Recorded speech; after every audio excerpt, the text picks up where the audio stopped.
Hello दोस्तों, आज हम लेकर आए हैं 10th क्लास का पहला चैप्टर, जिसका ये दूसरा पार्ट है।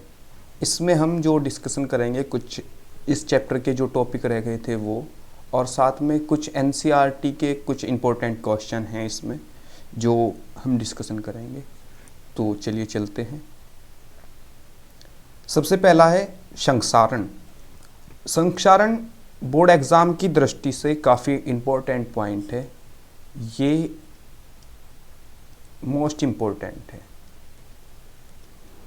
क्योंकि बोर्ड एग्ज़ाम में इससे कुछ ना कुछ, इस टॉपिक से कुछ ना कुछ ज़रूर पूछा जाता है। सबसे पहले हम समझते हैं संक्षारण क्या होता है। देखिए, संक्षारण वो होता है जब हम कोई धातु, यानी कि जब किसी धातु को हम नमी तथा वायु में खुला छोड़ देते हैं। नमी तथा वायु में खुला छोड़ देते हैं तो क्या होता है, वह धीरे धीरे अपघटित होने लगती है या वह धीरे धीरे गलने लगती है, संक्षारित होने लगती है। तो इस घटना को हम संक्षारण कहते हैं। क्या कहते हैं? संक्षारण कहते हैं। जब कोई धातु अपने आसपास अम्ल, नमी यानी कि आर्द्रता आदि के संपर्क में आती है तो वह संक्षारित होने लगती है। संक्षारित होने की इस प्रक्रिया को ही क्या कहते हैं? संक्षारण कहते हैं। ये इसकी परिभाषा है।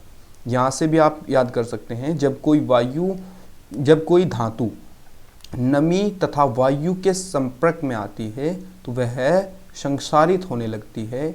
इस प्रक्रिया को ही क्या कहा जाता है? संक्षारण कहा जाता है। इसके अलग अलग डेफिनेशन आसान भाषा में दे सकते हैं आप लोग। दूसरा है, इसके उदाहरण क्या क्या हैं। देखिए, इसके उदाहरण में सबसे आम जो है लोहे पर जंग लगना है। इससे आप सभी वाकिफ़ होंगे कि लोहे पर जंग कैसे लगता है। इस फोटो में, इस जो हमने पिक लगाया हुआ है यहाँ, इसमें भी दिखाया हुआ है कि ये लोहे की जो चीज़ें हैं इन पर लाल भूरे रंग की एक परत चढ़ी हुई है जिसे हम जंग कहते हैं। तो लोहे पर जो जंग लगना होता है वो संक्षारण का ही एक उदाहरण है।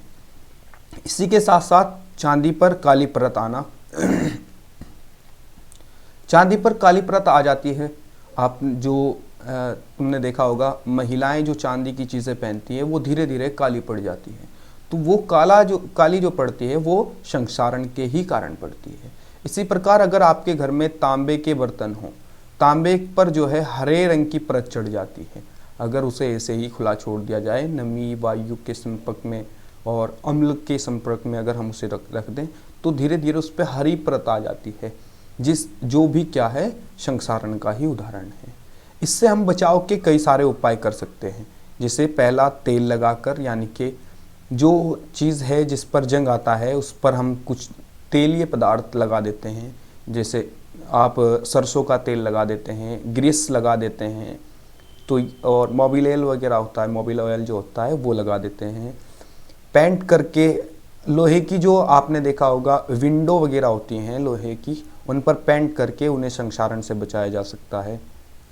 परत चढ़ाकर यहाँ दूसरी धातु की परत चढ़ाकर हम उन्हें संक्षारण से बचा सकते हैं। धातु की परत कैसे चढ़ाई जाती है? देखो, इसे धात्विकरण कहते हैं। तो इसमें परत जो कम संक्षारित नहीं होती, जो धातुएं, उनकी परत चढ़ा दी जाती है संक्षारण से बचाने के लिए। जैसे लोहे पर जो है एल्युमिनियम पर एल्युमिनियम ऑक्साइड की परत बन जाती है ऑक्सीजन से क्रिया करने के बाद, तो वो जो है संक्षारण से बचाव का कार्य करती है। लोहे पर स्टील जो होता है वो कम संक्षारित होता है, तो उसकी स्टील की परत चढ़ा दी जाती है। इस तरीके से कई सारी चीज़ें हैं जिन पर परत चढ़ा दी जाती है। तो परत चढ़ाने का मतलब है धातु की परत चढ़ाकर। ये संक्षारण से बचाव के उपाय हैं। इसके बाद नेक्स्ट टॉपिक पर चलते हैं। ये इंपॉर्टेंट टॉपिक है, आप इसे अच्छी तरह समझिए। विकृत गंधिता क्या होती है? देखो, सामान्यतः प्रत्येक खाद्य पदार्थ एक विशिष्ट स्वाद तथा गंध होती है। इस विशेष स्वाद या गंध अथवा दोनों का खराब होना या विकृत होना क्या कहलाता है? विकृत गंधिता कहलाता है। जैसे इसके लिए आपने देखा होगा, आपने जो चीज़ें हैं, रोटी है, रोटी घर में होती है, लेकिन रोटी पर अगर आप उसे ऐसे ही रख दें 2-3 दिन तक, तो क्या होता है, उस पर सफ़ेद सफ़ेद सी एक चीज़ आ जाती है, जो वो फंगल इफेक्ट, फंगस होता है, लेकिन उससे क्या होती है, रोटी ख़राब हो जाती है। तो ये ख़राब होने की जो क्रिया है, सब्जी जो होती हैं वो ख़राब हो जाती हैं, आप बहुत सारी चीज़ें हैं ऐसी जो खाने पीने की होती हैं वो ख़राब हो जाती हैं, खट्टी पड़ जाती हैं। तो वो किस कारण होती हैं, वो विकृत गंधिता के ही कारण होती हैं। यानी कि उनका जो स्वाद होता है, वो स्वाद और गंध जो होती है, स्मेल जो होती है, खुशबू जो होती है, वो क्या होती है, बदल जाती है। तो तब वो क्या हो जाती हैं, विकृत गंधित हो जाती हैं। जैसे दूध जो है, दूध तो आप सभी जानते होंगे, दूध खराब हो जाता है। तो ये सब खाद्य पदार्थ जो होते हैं, खाने की जो चीज़ें होती हैं, उनका खराब होना क्या होता है, विकृत गंधिता कहलाता है। इससे बचाव के लिए क्या क्या किया जाता है, देखो विकृत गंधिता कब होती है, विकृत बचाव के लिए इसमें हम प्रति ऑक्सीकारक मिलाते हैं, यानी कि जो ऑक्सीकारक जो अपचायक पदार्थ होते हैं वो मिलाते हैं। कौन से पदार्थ मिलाते हैं, प्रति ऑक्सीकारक का मतलब होता है अपचायक पदार्थ। तो इससे हम प्रति ऑक्सीकारक पदार्थ मिलाकर, क्योंकि ये चीज़ होती हैं किसी भी छोटे जीव उत्पन्न होने की वजह से, तो प्रति ऑक्सीकारक मिलाने से उनकी जो छोटे जो जीव होते हैं उनमें जो बढ़ोतरी होती है, एकदम उनके डेवलप होने की जो प्रवृत्ति होती है वो कम हो जाती है। इस कारण फिर चीज़ें देर से ख़राब होती हैं। वायुरोधी पात्र में रखकर, वायुरोधी पात्र में रखकर भी हम चीज़ों को ख़राब होने से बचा सकते हैं, यानी कि हम उसे खुला ना रखकर उसे ढक के रखें, ताकि उसमें जो छोटे जीव हैं वो एकदम प्रवेश ना कर सकें, तब भी हम उसे ख़राब होने से बचा सकते हैं, यानी कि विकृत गंधिता से बचा सकते हैं। रेफ्रिजरेटर यानी कि फ्रीज में रखकर, आजकल फ्रिज का प्रचलन बहुत ज़्यादा है, फ्रिज में आप सारी चीज़ें रखते हैं, सब्जियां भी रखते हैं, फल भी रखते हैं, आप जो अदर खाने की चीज़ें हैं वो भी सब चीज़ें रखते हैं। तो वो इसीलिए रखी जाती हैं ताकि वो ख़राब ना हो और वो विकृत गंधित ना हो। नाइट्रोजन गैस भरकर, ये देखिए नाइट्रोजन गैस कैसे भरी जाती है, आप चिप्स खाते होंगे, आप बिस्किट खाते होंगे, ये सब चीज़ें जो आती हैं, आपने देखा होगा, आप जब भी कोई पैकेट लेके आते हो तो उसमें एक गैस भरी होती है जिससे वो बहुत फूला हुआ होता है, लेकिन जब आप उसे खोलते हो तो वो गैस एकदम निकल जाती है और उसमें लगता है बहुत कम है। ये कहा भी जाता है एक डायलॉग तौर पे कि ये बहुत बड़ा धोखा है, दिखता कुछ है निकलता कुछ है। तो ये देखो उसमें क्या होता है, ऑक्सीजन गैस हटाकर, क्योंकि ऑक्सीजन गैस अगर होगी तो उसमें सूक्ष्म जीव उत्पन्न होने लगेंगे, और ये एक सक्रिय गैस है।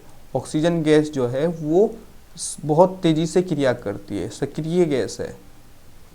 तो इसके कारण वो ऑक्सीजन जो है उस खाद्य पदार्थ से क्रिया करके उसके स्वाद जो होती है उसमें चेंज ला देती है। लेकिन नाइट्रोजन जो होती है, N2 जो होती है, वो कम क्रियाशील गैस है, वो कम क्रियाशील गैस है। इस कारण चिप्स की जो थैली होती हैं, आप जो अदर पैकेट खाते हैं, पैकेट वाली चीज़ें, पाउच वाली चीज़ें जो लेते हैं खाने की, डायरेक्टली आपने उसे खोला और खा लिया, उसमें ज़्यादातर में सभी में नाइट्रोजन गैस या फिर हीलियम गैस भरी जाती है। कौन सी गैस, नाइट्रोजन गैस या हीलियम गैस भरी जाती है, क्योंकि ये क्या है, ये अक्रिय गैस है। नाइट्रोजन बहुत कम क्रियाशील होती है और हीलियम तो पूर्णतः अक्रिय गैस है। तो इस तरीके से हम इन्हें विकृत गंधिता से बचा सकते हैं।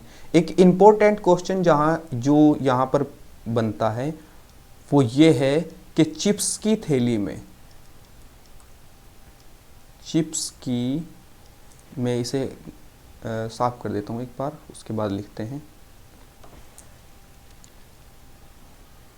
यहाँ पर ये है क्वेश्चन,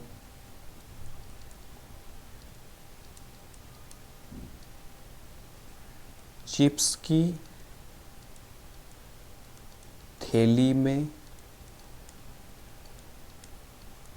कौन सी गैस भरी जाती सॉरी,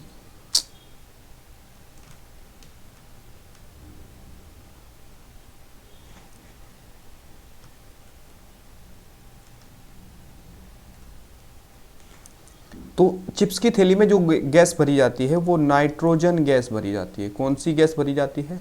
नाइट्रोजन गैस भरी जाती है। आप इसे यहीं से बस समझ लीजिए, थोड़ा लिखने में दिक्कत हो रही है। नाइट्रोजन गैस भरी जाती है, ठीक है। चिप्स की थैली में जो भरे जाने वाली गैस है वो नाइट्रोजन गैस है। इसके बाद हम चलते हैं कुछ क्वेश्चन पर। इसमें हमारा पहला क्वेश्चन जो है वो ये है, वायु में जलाने से पहले मैग्नीशियम रिबन को साफ क्यों किया जाता है? देखिए क्या होता है, वायु में जलाने से पहले मैग्नीशियम का जो रिबन होता है, मैग्नीशियम का जो फीता होता है, उसे क्या करते हैं, उस पर रेगमार मारते हैं। तो उस रेगमार की वजह से साफ किया जाता है और फिर उसे जलाया जाता है। क्यों, ऐसा क्यों होता है? क्या होता है, मैग्नीशियम जो होता है Mg, वो ऑक्सीजन से क्रिया करके, O2 से क्रिया करके बना लेता है MgO बना लेता है। ये मैग्नीशियम ऑक्साइड जो होता है ये जलने में सहायता नहीं करता, इसलिए इसे रेगमार से हटाकर हम क्या करते हैं, रिबन को साफ करते हैं और फिर उसे जलाते हैं। तो इसमें उत्तर देखिए इसका, मैग्नीशियम रिबन की ऊपरी सतह वायुमंडल की ऑक्सीजन से क्रिया करके, ये मैग्नीशियम है, मैग्नीशियम धातु है, ऑक्सीजन से क्रिया करके मैग्नीशियम ऑक्साइड, जिसका फॉर्मूला ये है MgO, में बदल जाती है, जो जलता नहीं है। इसलिए रिबन को जलने में रुकावट को दूर करने के लिए रिबन से ऑक्साइड की परत को रेगमार, ये रेगमार है, थोड़ा गलती हुई है टाइप करने में, इसे सही कर देते हैं।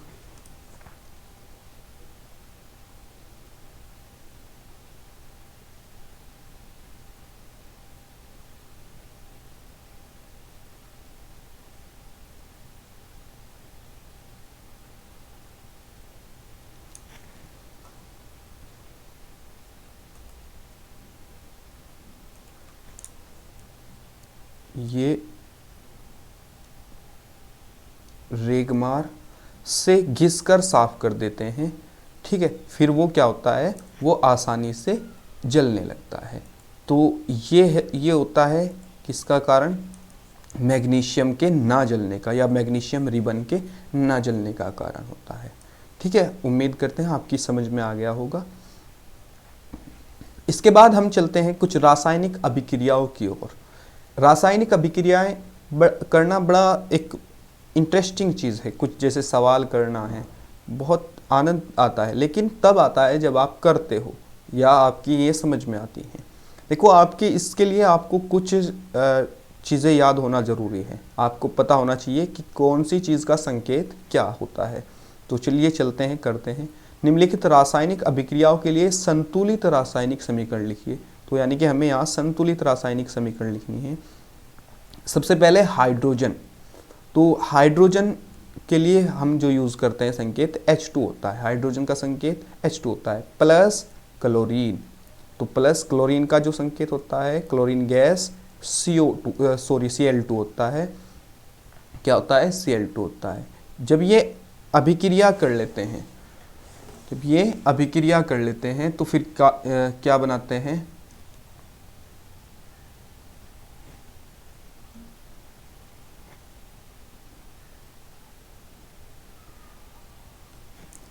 अभिक्रिया करने के बाद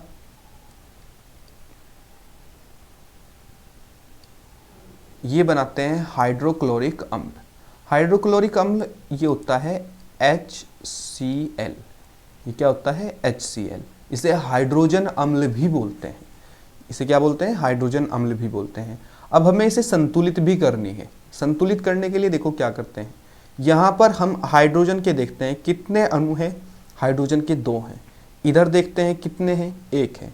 तो इधर 2 करने के लिए हमने यहाँ 2 से गुना कर दी। अब देखिए हाइड्रोजन के भी 2 हो गए और Cl क्लोरीन के भी 2 हो गए। तो इस प्रकार से ये अभिक्रिया संतुलित हो जाती है। इसके बाद आता है बेरियम क्लोराइड। बेरियम क्लोराइड क्या होता है? बेरियम क्लोराइड का फॉर्मूला होता है BaCl2। क्लोराइड, क्योंकि बेरियम होता है Ba, बेरियम क्या होता है? Ba होता है, क्लोराइड क्या होता है? Cl होता है। और जब Ba के साथ Cl आता है तो यहाँ 2 लगता है, क्योंकि इसकी संयोजकता जो होती है वो +2 होती है। इस कारण यहाँ हम संयोजकता भी बता रहे हैं ये, इस कारण इस पर Cl2 आता है। इसी के साथ फिर आता है एल्यूमिनियम सल्फेट। एल्यूमिनियम का जो फॉर्मूला होता है वो होता है Al। सल्फेट जो होता है वो होता है SO4।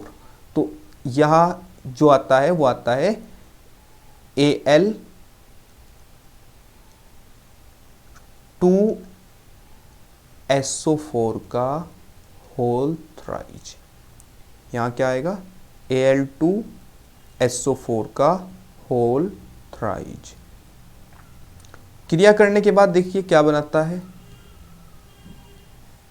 क्रिया करने के बाद बनाता है बेरियम। देखो ये क्यों आता है Al2 और होल थ्राइज क्यों आता है? एल्यूमिनियम की जो संयोजकता होती है वो होती है +3, तो इस कारण SO4 पर 3 आया, और SO4 की जो होती है वो होती है -2, इस कारण Al पर जो है 2 आया, क्योंकि ये क्रॉस होता है। ये हम अभी बहुत जल्दी 9th क्लास के चैप्टर में सिखाएंगे किस तरीके से फॉर्मूले बनते हैं। इसके बाद जो बनता है वो क्या होता है? Barium sulphate. बेरियम क्या होता है? Ba। सल्फेट क्या होता है? SO4। देखो Ba की भी मैंने बताई थी 2 होती है, और SO4 की भी 2 होती है, तो इसलिए इस पर किसी के नीचे कुछ नहीं आता। अब बात चलते हैं नेक्स्ट पर, एल्यूमिनियम क्लोराइड। एल्यूमिनियम क्लोराइड क्या होता है? एल्यूमिनियम Al और क्लोराइड जो होता है वो होता है Cl। तो Al की संयोजकता कितनी होती है? +3 होती है, इसलिए AlCl3 आता है। इसके बाद आता है सोडियम। नेक्स्ट क्वेश्चन जो है वो है सोडियम प्लस जल। तो सोडियम का जो फॉर्मूला होता है वो होता है Na, प्लस जल जो होता है वो होता है क्या? H2O। जब सोडियम जल से क्रिया करता है तो ये बनाता है सोडियम हाइड्रोक्साइड, यानी कि Na, और हाइड्रोक्साइड होता है OH। ठीक है, ये बनाता है क्या? NaOH।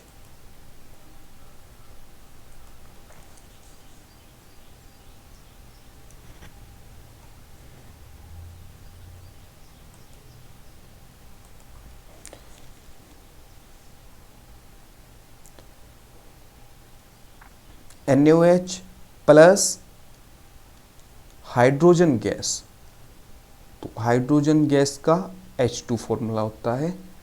ठीक है, ये हाइड्रोक्साइड जो होता है इसके लिए हमेशा OH यूज़ होता है। जिसके भी साथ हाइड्रोजन जुड़ा हुआ होगा वहाँ आप OH का यूज़ करेंगे। जैसे मैग्नीशियम हाइड्रोक्साइड MgOH का होल ट्वाइस आप लिखते हैं, जैसे कैल्शियम हाइड्रोक्साइड CaOH का होल ट्वाइस आप लिखते हैं। ठीक है, तो ये सब जो है OH जहाँ आता है ये एक हाइड्रोक्साइड ग्रुप होता है। जिस तरीके सल्फेट जहाँ भी आएगा वहाँ आप SO4 लिखोगे। नेक्स्ट चलते हैं। इसके बाद निम्नलिखित अभिक्रिया के लिए उनकी अवस्था के संकेत के साथ संतुलित रासायनिक समीकरण लिखिए। अवस्था के संकेत के साथ हमें क्या लिखनी है? संतुलित रासायनिक समीकरण लिखनी है। पहला क्या है? हमें यहाँ इनकी अवस्था भी बतानी है। जल में बेरियम क्लोराइड, जल में क्या है? बेरियम क्लोराइड तथा सोडियम सल्फेट के विलयन अभिक्रिया करके क्या बनाते हैं? सोडियम क्लोराइड का विलयन तथा अघुलनशील बेरियम सल्फेट का अवक्षेप देते हैं। देखिए ये अभिक्रिया कैसे लिखी जाती है। सबसे पहले हमें लिखना है बेरियम क्लोराइड। बेरियम क्लोराइड का फॉर्मूला क्या होता है? बेरियम होता है Ba, क्लोराइड होता है Cl2। ठीक है, हमें इसके क्योंकि संकेत भी लिखने हैं, तो उसने कहा है जल में बेरियम क्लोराइड, यानी कि जल में घुला हुआ बेरियम क्लोराइड है, तो क्या बना रहा है, विलियन बना रहा है, और विलियम को हम AQ से दर्शाते हैं, यानी कि एक्वेटिक, जलीय, ठीक है। प्लस सोडियम सल्फेट के विलियन, सोडियम सल्फेट का भी क्या है, विलियन है, तो इसे दर्शाने के लिए भी हम क्या करेंगे, सोडियम सल्फेट का पहले फॉर्मूला लिखेंगे। सोडियम क्या होता है Na, सल्फेट क्या होता है SO4, इसे लिखते हैं Na2SO4, क्योंकि सोडियम जो होता है उसकी संयोजकता Na की जो संयोजकता होती है, Na उसकी संयोजकता होती है +1, सल्फेट की जो होती है SO4 उसकी होती है -2, इस कारण Na2SO4 बनाता। ये भी क्या है, ये भी एक्वेटिक है, ये भी क्या है, ये भी एक्वेटिक है। तो बनाएगा क्या, देखिए बनाता क्या है, यहाँ भी आप AQ इसमें लिख लेंगे, इसके सामने अभिक्रिया करके सोडियम क्लोराइड, सोडियम क्लोराइड क्या होता है NaCl का विलियन देगा। अगर विलियन देगा तो वो भी कैसा होगा, जलीय होगा, तो उसमें भी क्या लिखा जाएगा AQ, सोडियम क्लोराइड बनाता है। और इसके साथ साथ क्या देता है, और बेरियम सल्फेट, बेरियम सल्फेट का क्या देता है, अवक्षेप देता है। जो अवक्षेप होता है वो एक ठोस पदार्थ होता है, तो इसे लिखेंगे हम Ba बेरियम, और क्लोराइड के लिए क्या आएगा Cl, क्योंकि बेरियम की संयोजकता 2 होती है इसलिए BaCl2। और ये क्या होता है, ये सॉलिड होता है, जिसे हम बोलते हैं ठोस या सॉलिड होता है, इसलिए हम इसके लिए S का प्रयोग करते हैं संकेत के लिए। तो ये समीकरण बनती है BaCl2 ब्रैकेट में AQ, यानी कि एक्वेटिक। ये किसके लिए यूज होगा, जलीय के लिए, जिसमें जल हो या विलियन हो। Na2SO4 ये भी जलीय है, तो इसके लिए भी AQ यूज हुआ। NaCl क्योंकि जलीय मिलेगा तो वो भी एक्वेटिक होगा, और अवक्षेप जो प्राप्त होगा वो ठोस अवस्था में प्राप्त होगा, जिसके लिए हम क्या यूज करते हैं, BaCl2, जो क्या है, सॉलिड है, ठोस है। इसके बाद नेक्स्ट पर चलते हैं। सोडियम हाइड्रोक्साइड का विलयन हाइड्रोक्लोरिक अम्ल के विलयन से अभिक्रिया करके सोडियम क्लोराइड का विलयन तथा जल बनाते हैं।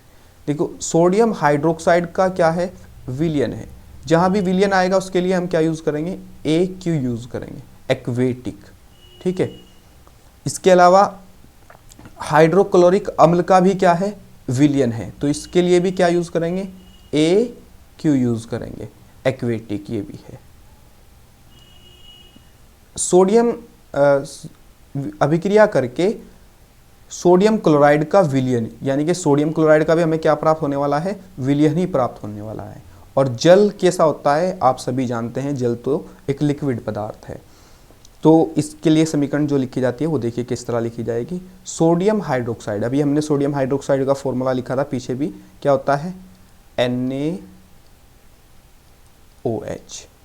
किससे क्रिया कर रहा है, हाइड्रोक्लोरिक अम्ल, हाइड्रोक्लोरिक अम्ल अभी लिखा था पीछे भी, HCl से।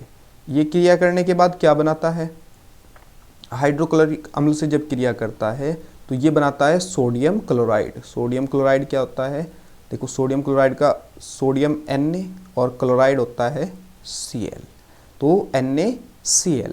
इस ये साधारण नमक होता है, अगर आप सभी जानते भी होंगे इसे। प्लस क्या बनाता है, तथा जल बनाता है, तथा जल क्या होता है, H2O। अब देखिए यहाँ भी NaOH भी क्या था, विलयन था, तो इसके लिए भी क्या होगा, AQ, इसका भी क्या होगा, AQ। HCl भी क्या था, विलयन था, तो ये भी क्या होगा, AQ। और NaCl भी क्या था, AQ, क्योंकि इसका भी क्या था, विलयन था। और H2 जो है, जल जो है वो किस अवस्था में होता है, लिक्विड अवस्था में होता है, इसलिए इसके लिए प्रयोग होता है L का संकेत, ठीक है। तो ये अभिक्रिया संकेतों के साथ इसे संतुलित भी कीजिए। अभी संतुलित देखते हैं, संतुलित कौन सी नहीं है, सॉरी, ये अभिक्रिया जो है, अभी ये वाली अभिक्रिया बेरियम सल्फेट का अवक्षेप, बेरियम सल्फेट यानी कि BaSO4, यहाँ थोड़ी गलती हुई है, ये यहाँ क्या आएगा, SO4 आएगा।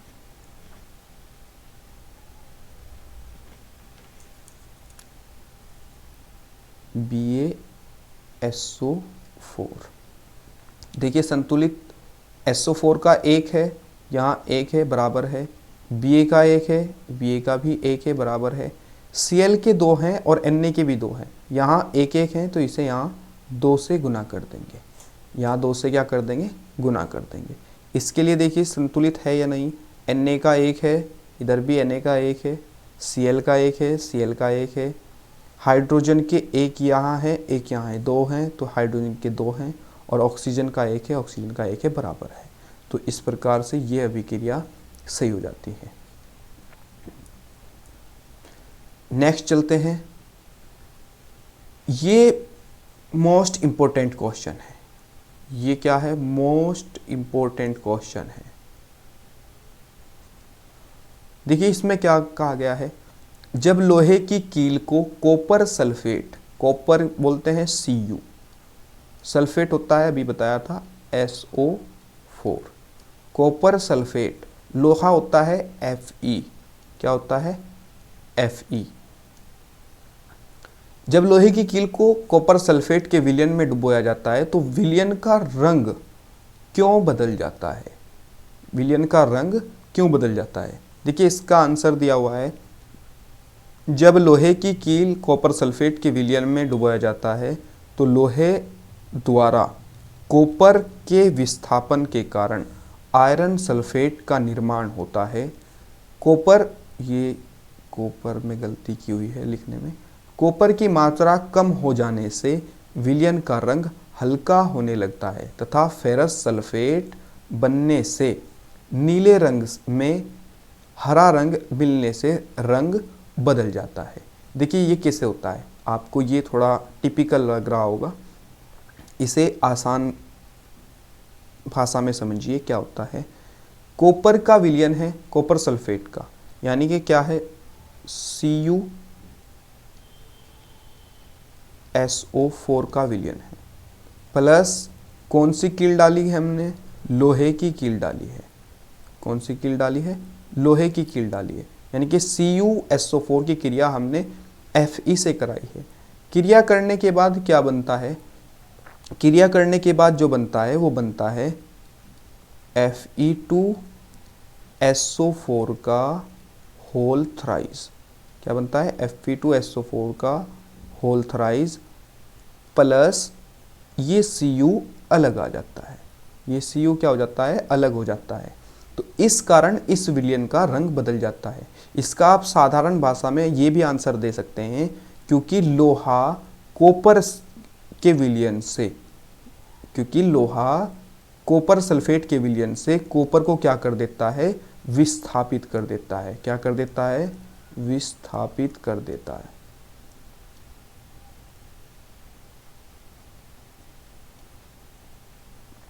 इस कारण इस विलयन का रंग क्या हो जाता है, बदल जाता है। ये एक विस्थापन अभिक्रिया है। कौन सी अभिक्रिया है, विस्थापन अभिक्रिया है। और ये किस कारण होती है, आप नेक्स्ट चैप्टर में पढ़ोगे, तीसरे चैप्टर में शायद, जिसमें सक्रियता श्रेणी है। सक्रियता श्रेणी में जो धातुएं ऊपर होती हैं वो अपने से नीचे वाली धातुओं को उनके विलयन से विस्थापित कर देती हैं। तो ये एक विस्थापन अभिक्रिया है। कौन सी अभिक्रिया है, विस्थापन अभिक्रिया है। तो शुक्रिया दोस्तों, आज के लिए इतना ही। आगे मिलते हैं आपसे, इतना तक पढ़ते रहिए और आगे बढ़ते रहिए। जय हिंद, जय भारत।